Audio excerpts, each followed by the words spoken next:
Yo, what's up everyone? Welcome to one more video, and today I'm going to reply to a question that people ask me quite often, and it has to do with why are NFTs, some of them, so valuable. So today I'm going to reply a question from Simon.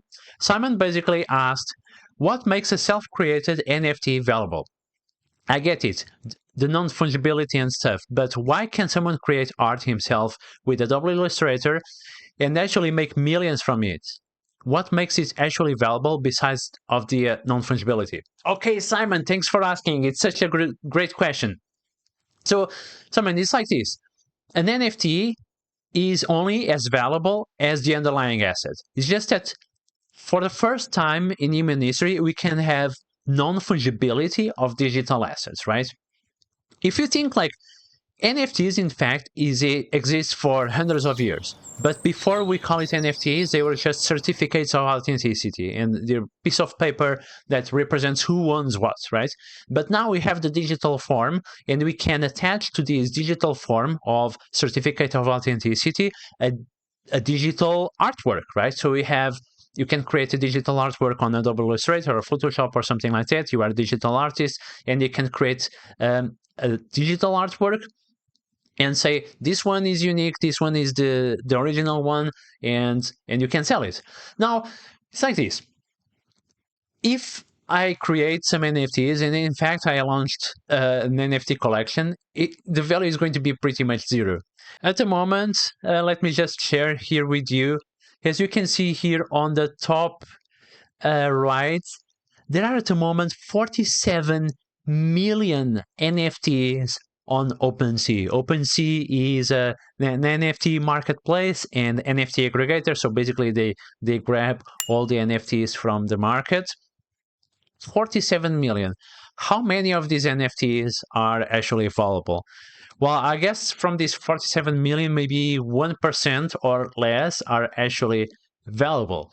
So if I create an NFT, or if there is a random kid 5 years old that creates an NFT, just like normal artwork, if I try to sell my artwork, if I try to sell these paintings that I have here, and you see, if I try to make an NFT out of them, it's not going to sell for much, for sure. But if I'm a very well-known artist like Beeple or Damien Hirst, they can sell very expensive NFTs, right? Because they have many, many years of experience as an artist. Beeple sold the record-breaking $69 million NFT. Now, I know that probably you saw some cases where people that were not really talented sold NFTs for a lot of money, but I think those are very, very rare cases. And I think those people at least managed to create a mimification of these NFTs. They somehow had something unique. You know, this Indonesian student, for example, that made millions of dollars by selling his expressionless selfies as NFTs. Good for him. I'm very happy that he made a lot of money. But I think this is one of those cases where his NFTs went viral because because it's kind of original, right? He has like a unique face, and it's almost like a meme, right? It is basically people start to buy, people, I don't know, find it cute and started to buy. And the more people buy into these NFTs, the higher the price goes. And the higher the price goes, more people talk about it, and the more viral it goes. So I guess this is one of those rare cases where, uh, I mean, great for him that he had this idea, but it doesn't require like to be a super talented artist, right? If I try to do an NFT and actually I made an NFT collection, it doesn't sell at all, right? Because I'm not an artist, I don't have any talent, and it's very hard for me to make my NFTs go viral. An NFT, just because it's an NFT, doesn't go viral. As you saw on OpenSea, there are like 47 million NFTs, and probably 99% of these are the value is close to zero. So I think, NFTs are, they are Veblen goods. And what's a Veblen good? A Veblen good is a good that the higher the price goes, the more demand it gets, right? If in traditional art or NFTs, if you sell a painting, for example, traditional painting for $5,000, not many people talk about it. If you sell it for $50,000, now some people talk about it. If you sell it for $500,000, then everyone is talking about it, and the demand for that painting increases even more, right?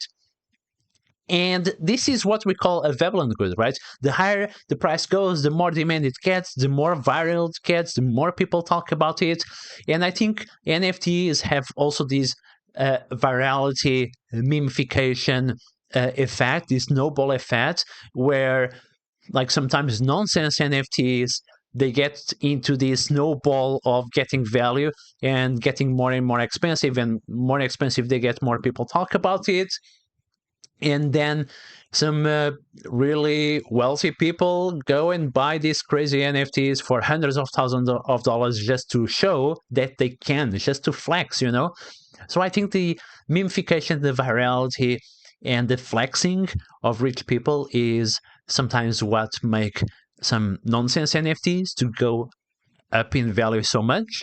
But I think it's very rare to happen, right? Because again, we hear about those cases, those NFTs that were like it was a 10-year-old doing an NFT and then sold it for $1 million. We heard about those cases, but we didn't hear much about the other 47 million NFTs whose value is close to zero. So that's my take. If you like this video, give it a like and subscribe to my channel. It will really, really help. And I'll see you tomorrow.